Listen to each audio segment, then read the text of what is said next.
Welcome to Restoring the Truth, and I want to thank each and every one of my subscribers and those of you who are just stopping by today just to see what's going on at Restoring the Truth. God bless each and every one of you. I was thinking about how I found out about the Tower of Babel, and I think some people are confused about exactly how I found out about the Tower of Babel, so I won't go over that. But first, it was when I was a young man, I was reading the Bible, and I remember reading about, is it not written in the Book of Jasher? So I was very fascinated with the Book of Jasher. I started looking through, the Bible to try to find the Book of Jasher because it quoted it like it was in there, and so I couldn't find it. I was always fascinated with the book, and when the internet came along, I found it and I read it. One of the things that really stuck with me the most, it opened up the Old Testament to me. It just really made the Old Testament come alive and gave me a deep love for appreciation for the Old Testament, and because of all the things that I didn't understand, now I began to understand. And I read about the account of the Tower of Babel, and it described the Tower of Babel. A third of it remained. It was of the part that was aloft. It took 3 days to walk around it. This description was that of a mountain. If I told you something was very, very high and it took 3 days to walk around it, that's a mountain. And so I looked on the satellite at that time, or somewhere around that time, trying to find it, could not find it. And I started spreading out. Okay, it's not, where I thought it was. Started spreading out. I didn't spread out far enough, but started spreading out looking for it, couldn't find it. And I didn't forget about it, but it just really stuck with me. But I was not actively looking for it for many, many years. It's just filed away up here somewhere. And this was a few years ago that some people in the church were prophesying, saying, I had the gift of teaching, and I felt like, well, that was news to me. It's news to me. And but I thought, well, I just want God's will for my life, and some of the things I thought I was called to do, I wasn't called to do. And so perhaps I should give this a try. YouTube, is out there. I could start a channel. I could start teaching. I wasn't excited or thrilled about teaching someone's book or something that God showed someone else. I was very excited about sharing the things the Lord has shown me. And so I started the channel, began to do that. I think I had 7 subscribers about a year later, and one of them I knew was my mom. So I was a little frustrated, but I was mainly wanted to know that I was doing God's will. That was the most important thing to me, and it still is to this day. That's what I want to do. I want to serve the Lord. I want His will for my life, His will and His plan and His purpose. And so I began to pray and ask the Lord, what He wanted me to do. Is this what you want me to do? Is this man's will? Is this something just somebody just come up with? Or, I'm giving this a shot. See if this is what you want me to do. Let me know. And I was earnestly praying, seeking the Lord, should I continue doing the channel? And it was a couple of weeks later, I was listening to YouTube videos on, I think it was Memorial Day weekend, I believe. And it was like that Friday night, and I had listened to a lot of videos, and it finally kind of got bored with it. It was just becoming background noise as I was playing solitaire on the computer while listening to it. And I heard the description of the Tower of Babel, the ruins of the Tower of Babel on that YouTube channel, as described in the Book of Jasher. Almost the exact words that I had put into a search engine, mountain that takes 3 days to walk around, about 20 years ago, and couldn't find any mountain on planet Earth that people were walking around for 3 days, and it took 3 days to walk around the mountain. And I heard that exact description, and so I just stopped. Well, and I got rid of solitaire, and I zeroed in on the video, rewound it to see exactly what was going on, and I instantly, I thought that this was it, or this could be it. And so did my initial research, found out that the History Channel said this was a pyramid, found out that the Bible said, that the word for tower used there in the Bible was pyramid shaped, and did all of my research just initially in like a day and a half, and put a video out and said, hey, I found the Tower of Babel, this is it. Put links to a lot of my research, some of which have expired by now. But it was just, I'm not a documentary filmmaker. I'm just putting out what God has shown me.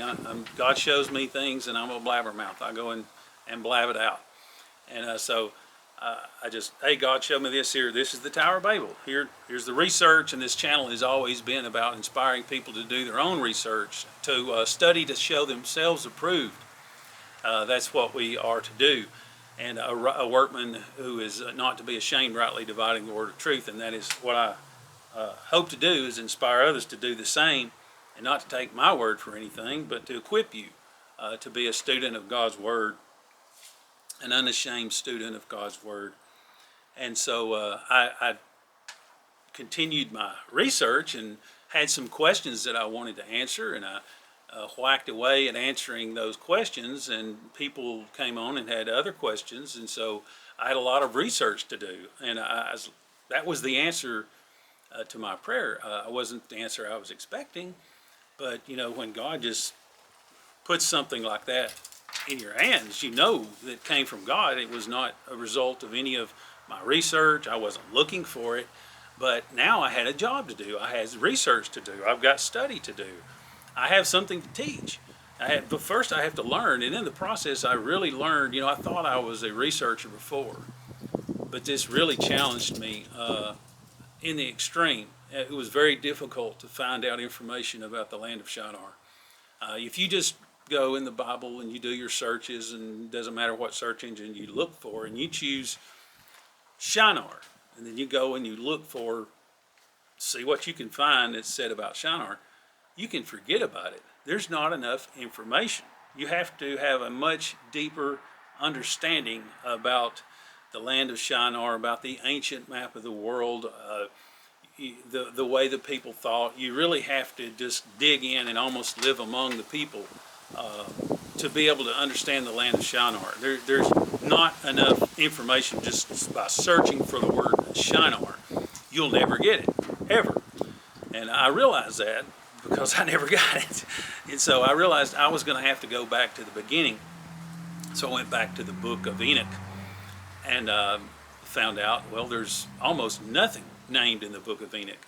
I was shocked to find out that Mount Sinai was named in the Book of Enoch, and of course Mount Hermon was named in the Book of Enoch, and that, I may make a video later on the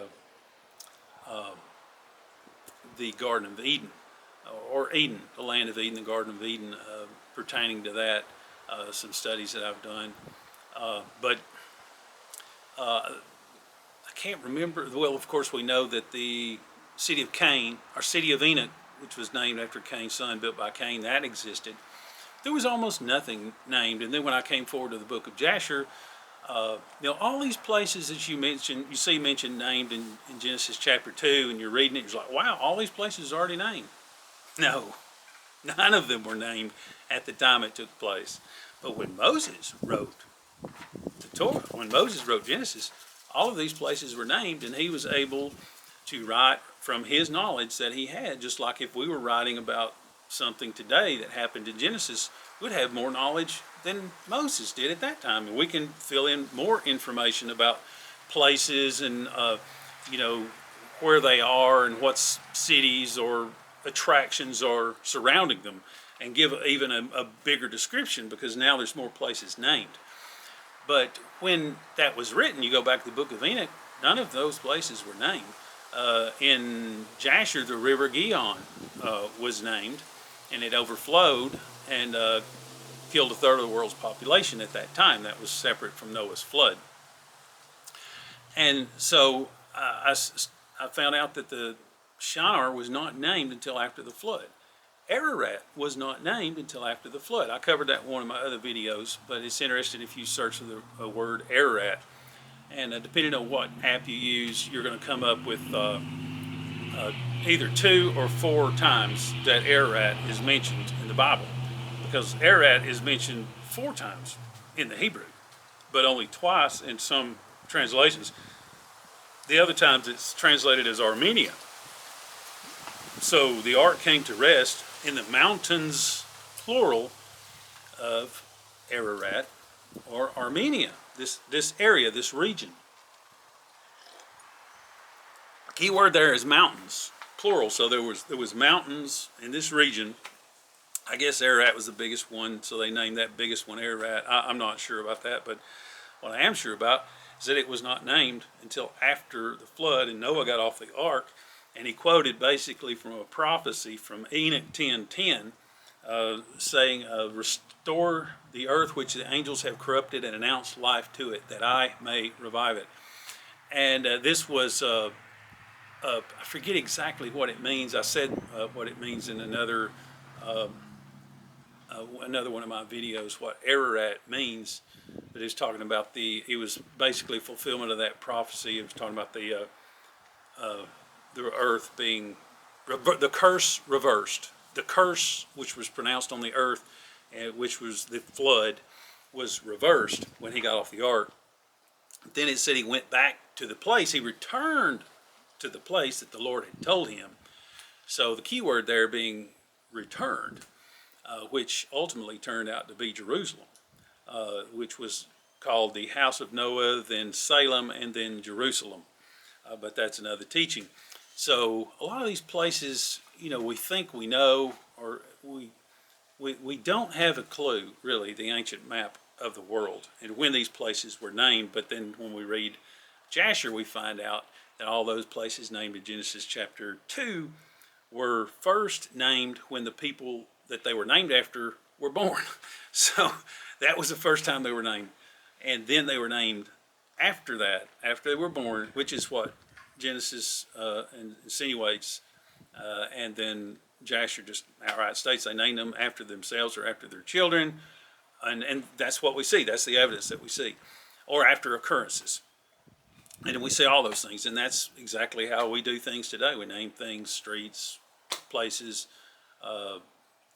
rivers, valleys, mountains, whatever, after things we're familiar with, things that we experience, our family members, children, whatever. And it's interesting, I was thinking about, I've seen some fantastic documentaries out there about Eridu. And, I don't make documentaries. Someone said something about a documentary one time. I don't make documentaries. I'm just sharing the information that the Lord shows me. But I've seen some fantastic documentaries. People are really good at documentaries, but I've seen some where maybe they're not all that good at their research. You can make a great documentary, but if you're not any good at your research, it's going to find you out. I was thinking about, why was God so impressed with this tower? It said that let's go down and look at the city and the tower that the sons of men are building.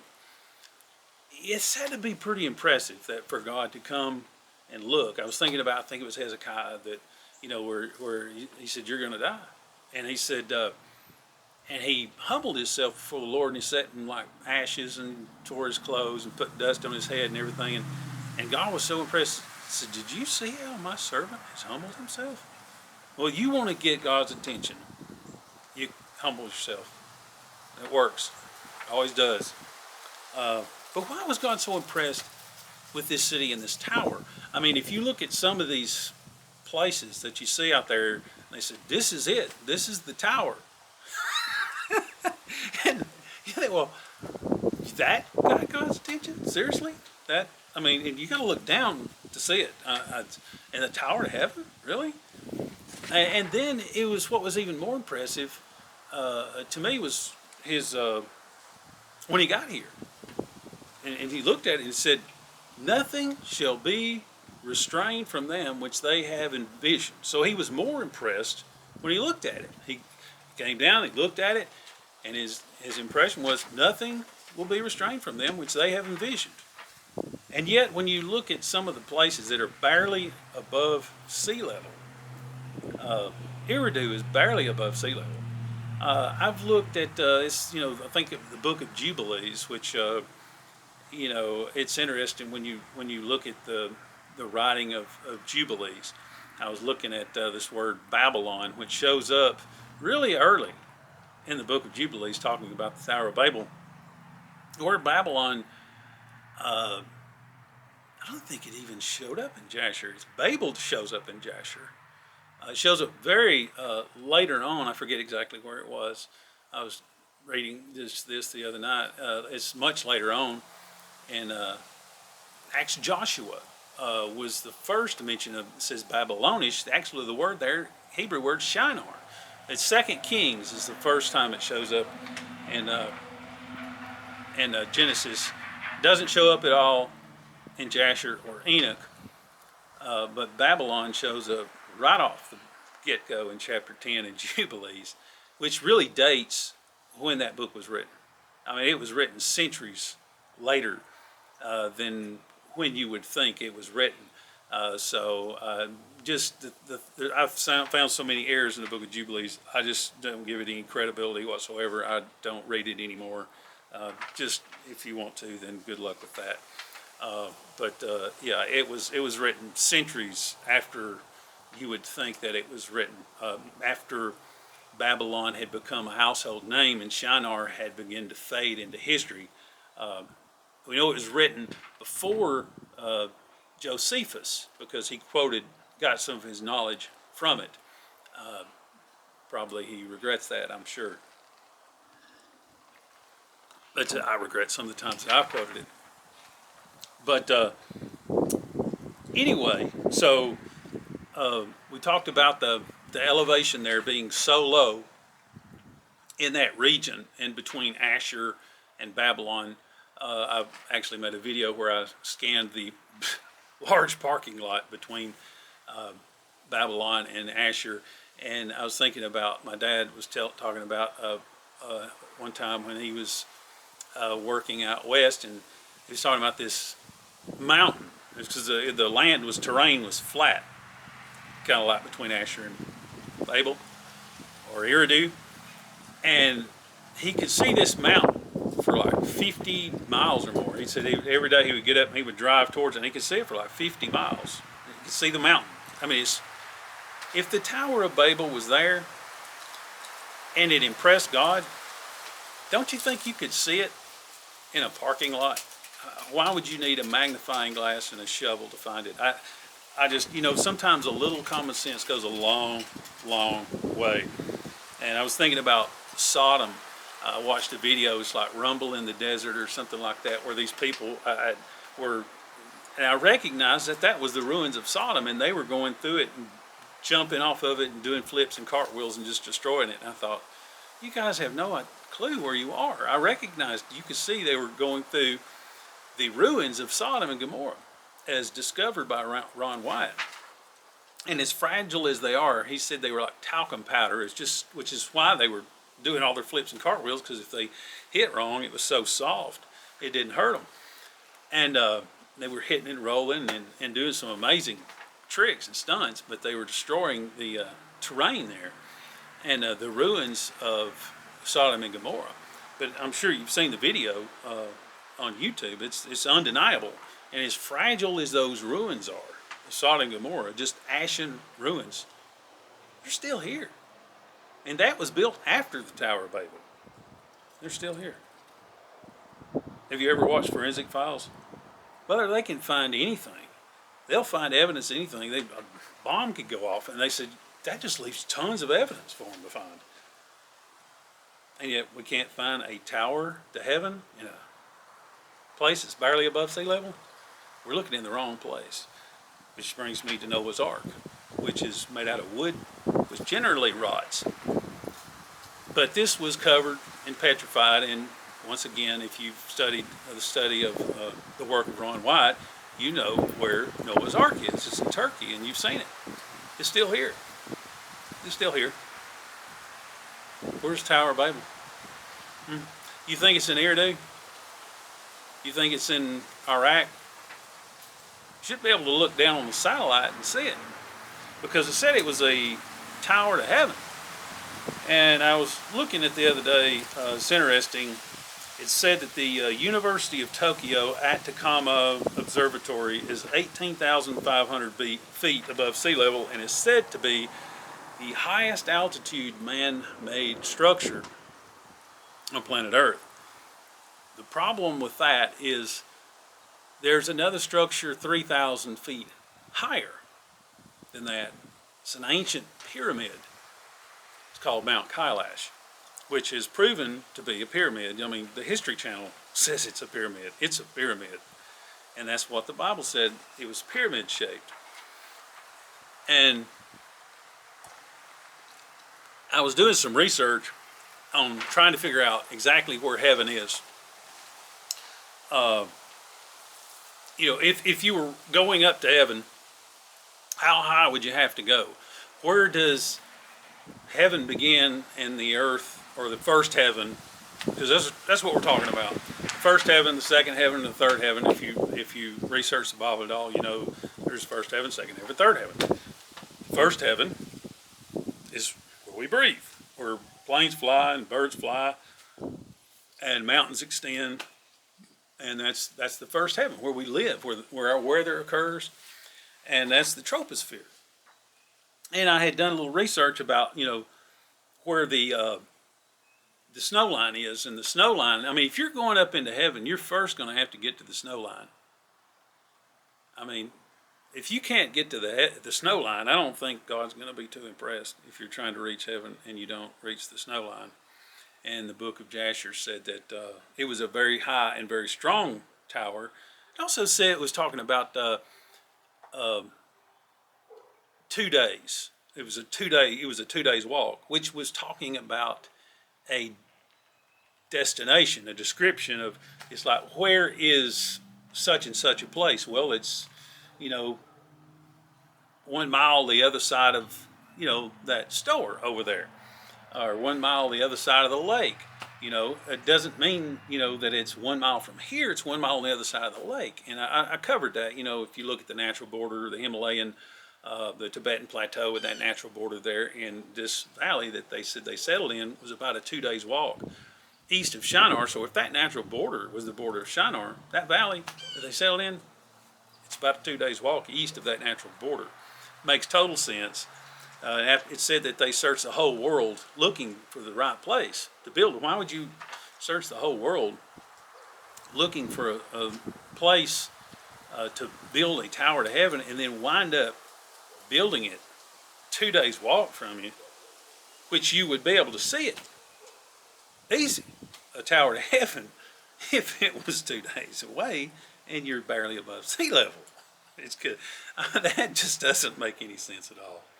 But anyway, the troposphere goes up to about 55,000 feet, but I know this is really going to get technical, and I don't understand it all that much myself, but I've studied it enough that I think if you're a scientist or a theologian, you're going to get this, because I had suspected that they were aiming for 33,000 feet, mainly, just because the number 33. I thought, I wonder if that's what they were aiming for. I had no idea, but that's just what I suspected. And the tower itself, the ruins of it are at 22,000, right at 22,000.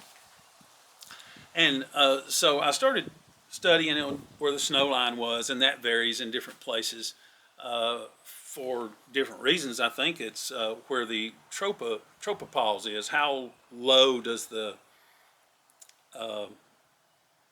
stratosphere come in that area? I'm not exactly sure about that, but what I understood was, there is a death zone up there somewhere around Mount Everest, somewhere around that, and this is called the tropopause as well, or it's the same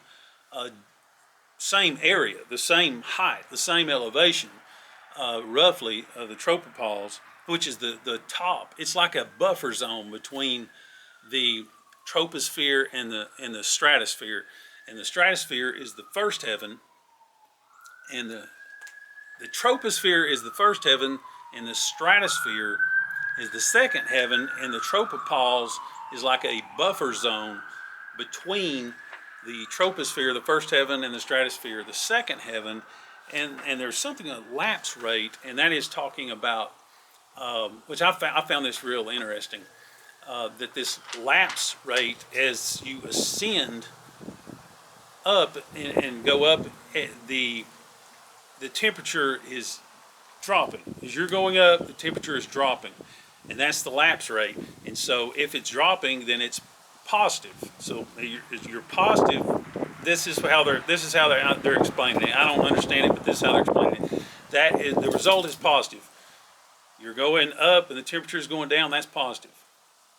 You're going up and the temperature is going up. That's negative. So the stratosphere is somehow negative. I guess negative ions or something. I don't know. I don't totally understand this. I'm just explaining this is what they're talking about. So you're ascending and the temperature is going down. This is positive. So the troposphere is positive and the stratosphere is negative. So that buffer zone in the middle is the tropopause, which is also the death zone. So this is the first heaven where man can live, and you got to have a spacesuit to go beyond the troposphere. You get into tropopause and you're going to have some oxygen or you're going to die. You can't stay there. This is the first heaven, the troposphere. And the second heaven begins, that's the stratosphere. And there's a buffer zone there, the tropopause or the death zone, where positive and negative forces there, between the positive and negative force. Now, that'll preach if you're a preacher. I'm not a preacher. I'm trying to teach this, and I don't even understand it really. But I'm hoping that I can get the message across where you can understand it. You've got positive pressure, I guess, and then the negative stratosphere, and then a buffer zone in between. And this is literally where the first heaven and the second heaven, the stratosphere and the troposphere, meet. And in the mid-latitude regions, which is where Mount Kailash is, it is lower than it is at other regions. So it's about 33,000 feet. And that's where the Tibetan Plateau is, in that mid-latitude. You got your latitude and your longitude. The mid-latitude region, the troposphere goes up to about 33,000 feet. And then it goes up to 55,000 feet at the equator. And then I guess somewhere in there is a stratosphere. And the polar regions is also where the troposphere is thinner. And it's, I guess, somewhere around 33,000 feet. In the latitude, the middle latitude regions and the polar regions, the troposphere is thinner, meaning the second heaven or the stratosphere is closer to the earth at those points. Now, if you search for the roof of the world, you're going to find out it's the Tibetan Plateau. So if you were searching for a place to build a tower to the tropopause, or to where the first and second heaven meet, where the second heaven is closest to the earth, you would want to be on a high plateau somewhere where you could get as close as you could to that area, and that would be in the on the roof of the world, the Tibetan Plateau, which also happens to be on it's the highest plateau on Earth. It's also on the mid-latitude region where the stratosphere or the second heaven is closest to the Earth. And also, if you search for the world's third pole, you will find out that also is the Tibetan Plateau. It's called the world's third pole. And they're saying because it's got so much ice, and in the Himalayas there, Himalayas something about snow, and it's so covered with ice and frozen. There's so much water there, and they're calling it the third pole. So if you were to search for a place to build a tower to heaven, you couldn't pick a better place than the Tibetan Plateau. And that's why Jasher, I always wonder, why did they say they found a place like no other place on planet Earth for building a tower to heaven? And when you look and you find out it's the world's third pole, it's the roof of the world, and it's one of the places where you get as close as you can to the second heaven, the stratosphere. It is the perfect place, and I'm not going to go into all the other stuff that this is just I'm trying to cover things that I haven't covered before, for the most part. And I have a series on the Tower of Babel. I'm not going to go all over that again. It's you can look it up. It's on my channel.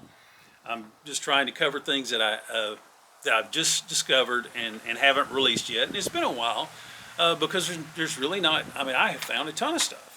And I had to change it from just one part to two parts, and then changed it to three parts. I changed it to part 1, 2, and 3, and then I had to change it again to 4, 5, and 6.